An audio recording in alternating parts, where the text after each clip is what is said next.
এবার নাইটদের হারের পর ময়না তদন্তে উঠে এলো এক চাঞ্চল্যকর তথ্য।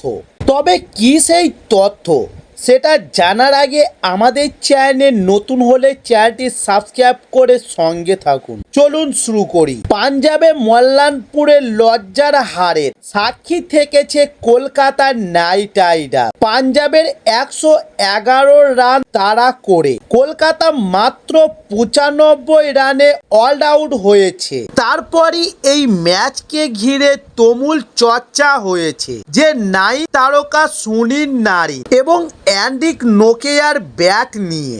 নারিন ও নোকিয়া তাদের ব্যাট পরিবর্তন করে খেলতে হয়েছিল। তবে চলতি আইপিএলে এপ্রিলের প্রথম 2 সপ্তাহে দেখা গিয়েছিল যে খেলার মাঝেই হার্দিক পান্ডিয়া এবং ফিন সল এবং সিমরন হেটমারের ব্যাট পরীক্ষা করা হয়েছিল।